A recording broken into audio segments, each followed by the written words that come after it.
Sponsoring a proposed Mexican UN resolution on international cooperation to guarantee equal global access to medicines, vaccines and medical equipment to combat COVID-19.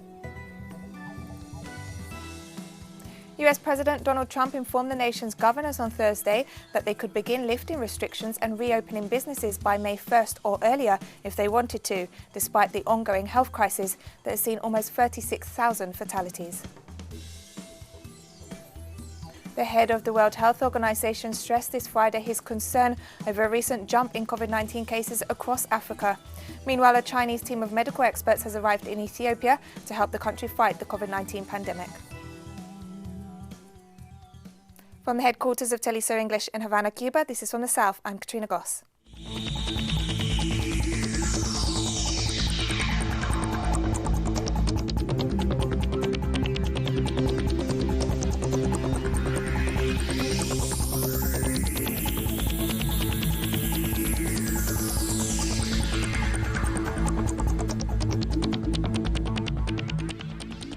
Mexican President Andrés Manuel López Obrador announced this Friday that 161 UN member states are co-sponsoring Mexico's proposed UN resolution on international cooperation to guarantee equal global access to medicines, vaccines and medical equipment to combat COVID-19.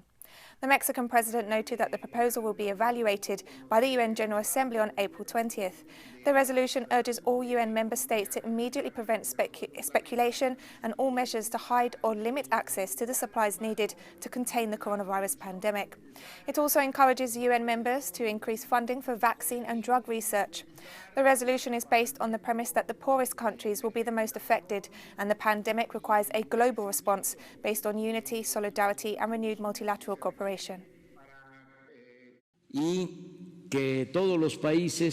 And that all countries, independently of their economic situation, can have access to these medicines, to this equipment, and can take care of their peoples, can take care of the sick, and save lives. Local authorities of the Ecuadorian province of Guayas have announced that in the first 15 days of April, there were more than 6,000 deaths in the province, suggesting that the official COVID-19 death toll is far from the reality. According to the authorities, approximately 2,000 deaths are usually registered per month in Guayas province, the epicenter of the COVID-19 epidemic in Ecuador. The huge rise in the death toll would suggest that COVID-19 is claiming many more lives than the 403 officially reported by the Ecuadorian government for the entire country.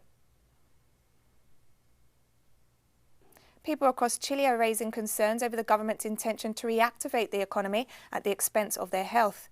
Authorities have ruled out the possibility of a national lockdown in the midst of the coronavirus pandemic and announced a new economic plan which they claim will benefit small and medium-sized businesses.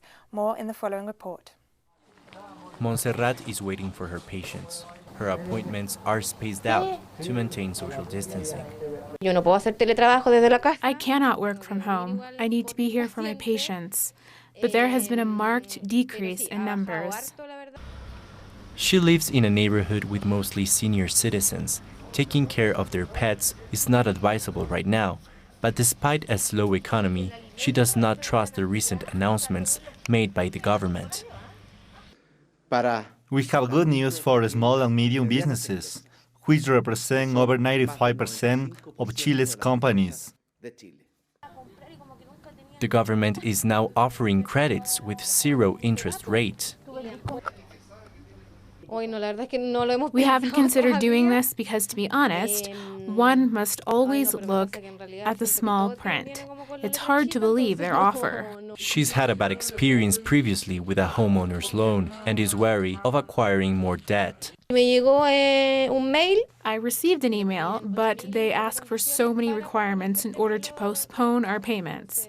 Things are never what they say they are. Mistrust that is aggravated due to a lack of measures to protect the people. These are neoliberal plans. They are bonds, focused subsidies for financial institutions, for banks to lend money to small businesses. This is opposed to what other governments around the world are doing, like protecting citizens. Jimena says that if she doesn't sell her goods every day, she won't have anything to eat. Today, I did not sell anything. I don't have anything to even eat for lunch. Chile's workforce is made up of approximately 9 million people. But these economic plans are not aimed at them. The second economic plan, the one we know no details of, would allegedly propose to give banks around $3 billion in state guarantees, so they may lend money to businesses, to the sum of $24 billion. This is similar to the student credit plan established in 2006, but there is no guarantee that the banks will actually make the money available to the people. Amid this neoliberal onset, neighborhood economies are being strengthened.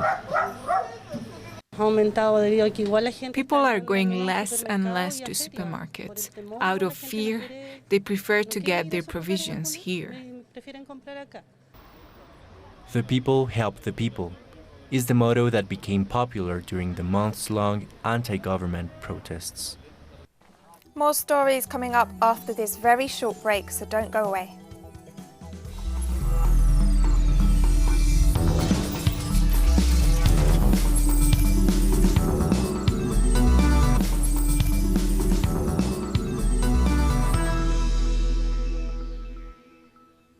Welcome back to From the South. The United States has now seen almost 36,000 COVID-19 deaths, the highest figure in the world.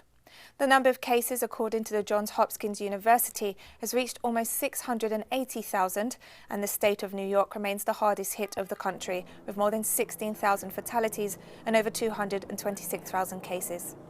US President Donald Trump informed the nation's governors on Thursday that they could begin lifting restrictions and reopening businesses by May 1st or earlier if they wanted to, despite the ongoing health crisis.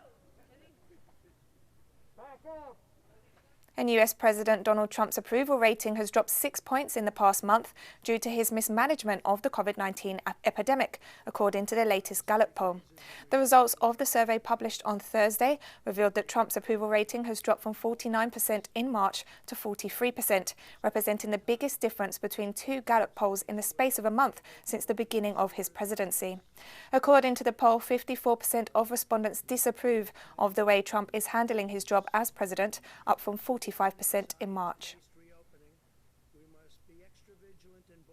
Dr. Melissa Barber, who graduated from Cuba's Latin American School of Medicine in 2007, is sharing the lessons learned in Cuba within her own community in the South Bronx, New York, where she's working to combat COVID-19. We are seeing a very critical situation. It is one of the communities most impacted by the COVID-19 virus. Right now, the majority of the people in the community, blacks, Latinos, are infected with this virus, and we do not have enough hospitals with the capacity to treat those patients, to examine these patients. Right now, the hospitals are completely full with people who have not been receiving any treatment for days. There is no one to even examine these patients because there are not enough human resources, professional doctors who can treat patients, and sometimes these people are even dying because of this emergency. I think that if our communities put enough pressure on them, we could force our local and national governments to work better, to give us the resources we need, which are very necessary right now. For example, the ventilators, as there are not enough in the hospitals right now.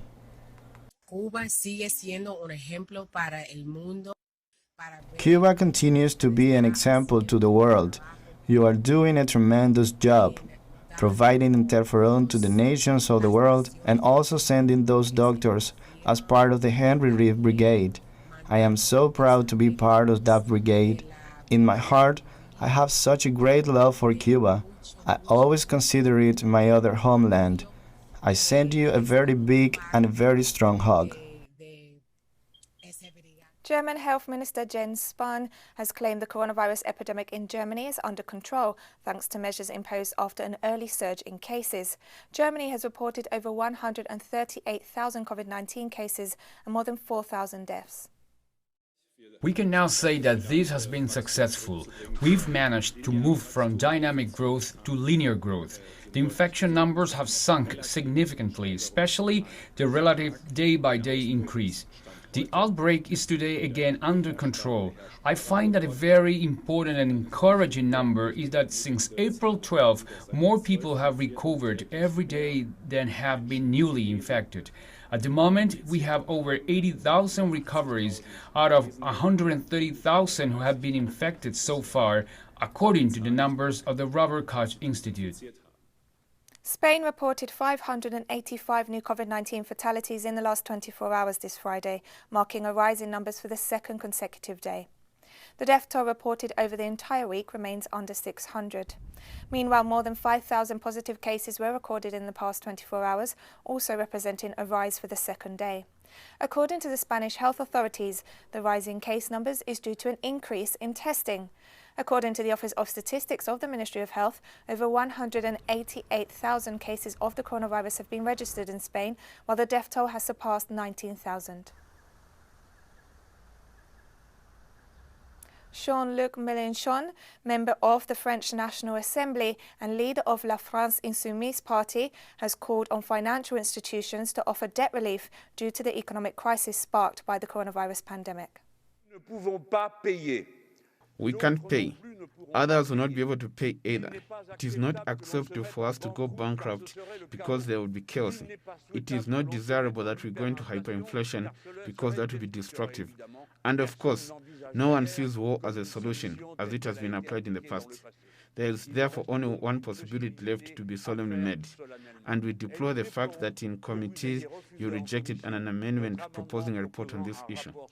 This solution is a cancellation of debt, or at least its conversion, if the word is less frightening, into a perpetual debt with no interest, which would not ruin the balance sheet of the European Central Bank, to be melted down as inflation makes itself felt, either at the rate of 1% or at the rate of 2%, or whatever one would like.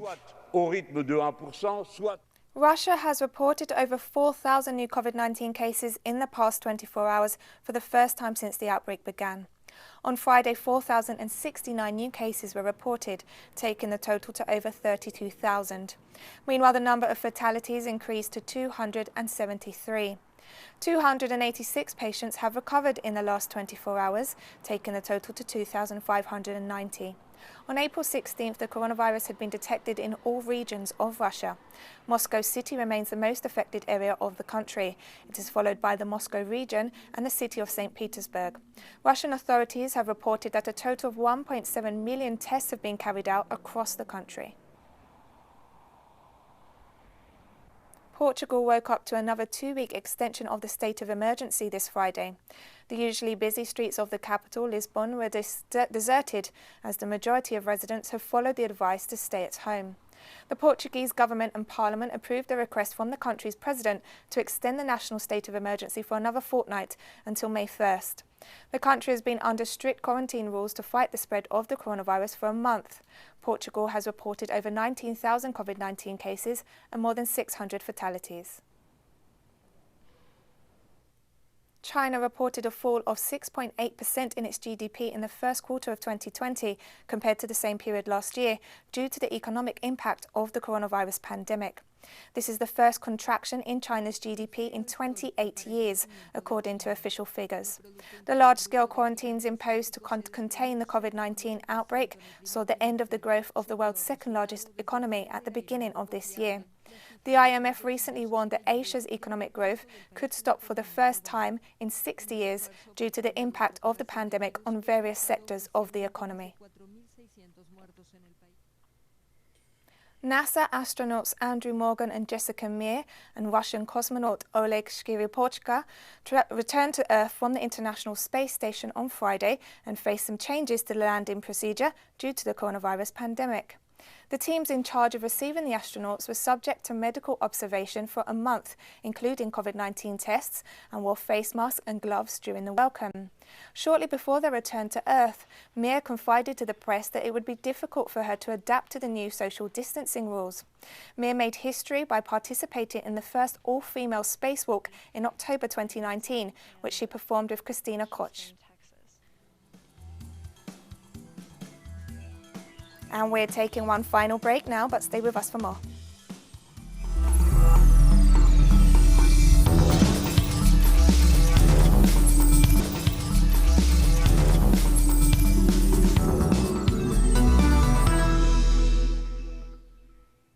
Welcome back to From the South.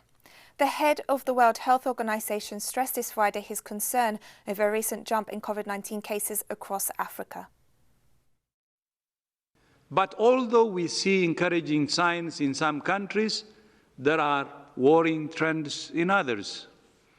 In the past week, there has been a 51% increase in the number of reported cases in my own continent, Africa, and a 60% increase in the number of reported deaths. With the current challenge of obtaining testing kits, it's likely that the real numbers are higher than reported. With WHO support, most countries in Africa now have the capacity to test for COVID-19, but there are still significant gaps in access to testing kits. We're working with partners to fill those gaps and help countries find the virus. The Africa Centers for Disease Control and Prevention is planning to roll out 1 million COVID-19 test kits next week. According to the center's director, John Nkengasong, the move to dramatically accelerate testing in Africa aims at addressing the big gap in assessing the true number of cases on the continent. According to one estimate, there could be more than 10 million severe cases of the virus in the next 6 months. In many countries, the limited ability to carry out large-scale testing means authorities do not have an accurate picture of the epidemic. For example, Nigeria has so far carried out 6,000 tests for a population of around 200 million people. And over 19,000 cases of the novel coronavirus have been confirmed across Africa, according to the Johns Hopkins University and Africa Centers for Disease Control. The latest data